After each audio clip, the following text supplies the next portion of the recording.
Welcome, everyone, to the Daily Slab for Wednesday, December 7th, 2022. I'm Nate, and I'm here with your sports card rundown. If you like this video, please click the like and the subscribe button. Helps us get this video out to more card collectors like yourselves. All right. Today, we have a little bit of a shorter Daily Slab. The last two have run a little bit long, so I figured we'd try to make this one a little bit shorter and get into that 6 to 7 minute area. And so we only have two sections today, and the first is going to be our trender, followed by a little rant on my part. So the trender for today is Trey Turner, and we talked about him yesterday in the Who's Hot section because the MLB Hot Stove. And I mentioned that a friend, was questioning the $300 million they gave him. He said, "What? Why Trey Turner? Doesn't make any sense." And we brought up his wins above replacement per 162 against Bryce Harper's and yada, yada, yada. We covered him yesterday, but we're covering him again today because I dove deeper into his stats when making the trender graph for today. And so I wanted to bring up a couple more things to hammer home the point. And that is, if you know baseball, if you follow baseball, Trey Turner, he's worth it. If you're just kind of maybe don't follow other teams as much and maybe just follow your own team, then that's where Trey Turner's like, yeah. And so let me hammer home some points to you. So in the last 5 seasons, starting in 2018, Trey Turner was 4th in wins above replacement in 2018, 8th in 2019, 2nd in 2020, 2nd in 2021, and 3rd in 2022 for Fangraphs wins above replacement. That is 5 top 10 finishes overall, with one being 8th. But if you go farther than that, at least 4 times he was in the top 4, 3 times he was in the top 3, and 2 times he was in the top 2. When you add all of his wins above replacement together, he is the second most valuable shortstop by wins above replacement in the major leagues, behind only Francisco Lindor. And that's interesting because those two guys are only 130 days apart in age, and they are right neck and neck for the most valuable shortstops in baseball in the last 5 years. Now, Lindor signed a 10-year, $341 million deal with the Mets, whereas Turner just signed an 11-year, $300 million deal. So $41 less million and an extra year. That comes out to like savings of $6 something million a year on annual average value, which when saying, oh, the best shortstop compared to the second best shortstop, that's a really good get for Trey Turner. And the Phillies got a really, really good get there. He's the second most valuable shortstop, and they got him for $6 million less per season than the most valuable shortstop over the last 5 years. And that $6 million can go a long way to making up the difference between their values and then some, depending on who you sign with it per season.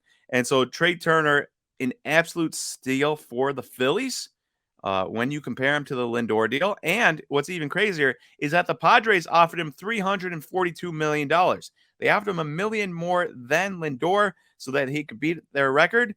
And he said, no, I'd rather live on the East Coast. His wife's from New Jersey. His home is in Florida, and he would rather live on the East Coast, play near home, as opposed to play for the team that once traded him away in 2014 as a player to be named later. And he was awkwardly stuck on a team that didn't want him the entire time, and then got the entire rules for trading players to be named later changed because of that situation. So Trey Turner going to the Phillies is a huge get.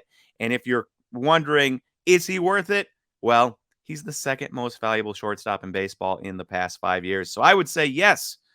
If you can sign that guy, you do. And is he worth $300 million? He is. The only questionable part is the 11 years. That's a bit long.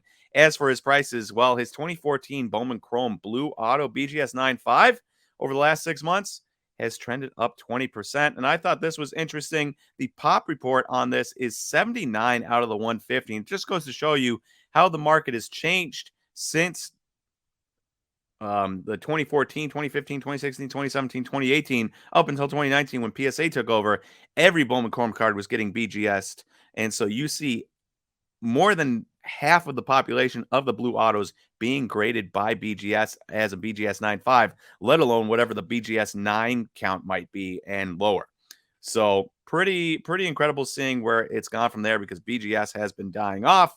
Not that Bowman truthers want to hear that, but you can see the numbers. They're grading fewer and fewer cards by the week, and the PSAs and the SGCs and stuff and the CSGs are taking more and more of that BGS share.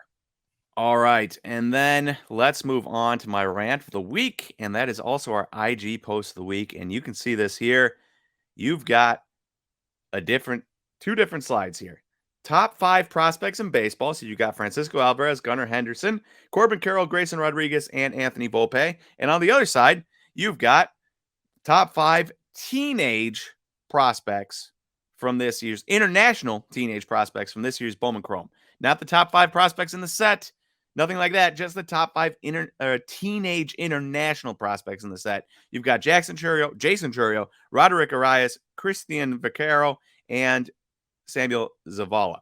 Now, these are top 5 by me, but you get my point. And you can see the price difference here. Now, this was $11.30 when we came up with these prices when I put them into the market report. So it could be a little different today, but it still stands to reason that at one point these were the prices and people were insane because these are the top 5 prospects in baseball. Not just 5 random prospects that were in the top 100. Number 1 through 5.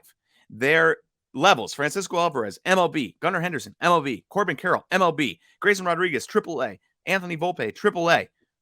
Those 5 guys, you could have bought a non-graded base auto of each of them for $880 combined. The 5 international teens from 2022 Bowman Chrome: Jackson Churio played in AA, Jason Churio, the Dominican Summer League; Roderick Arias, Dominican Summer League; Christian Vaquero, Dominican Summer League; and Samuel Zavala, A-ball. None of these guys have touched the majors or AAA like the top 5 prospects, and yet the prices there was over $1,000, like you can see on your screen.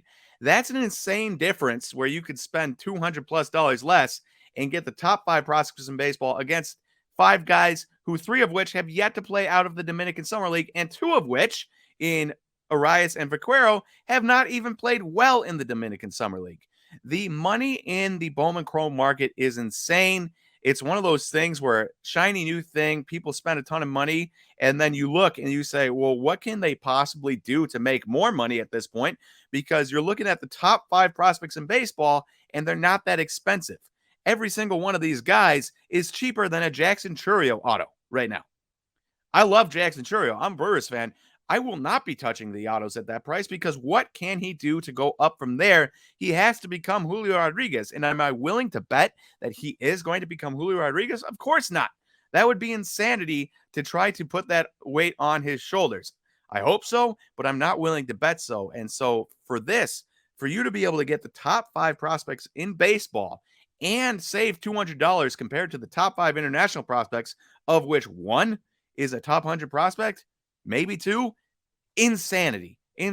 So when you're going out and buying cards, use your brains and think it through, because if you're spending $450 on Jackson Churio, he really has to become amazing for you to net money, or at least wait a month or 2 months and see if those go down to $300, $250, somewhere in there, because right now these prices are unsustainable and, quite frankly, insane.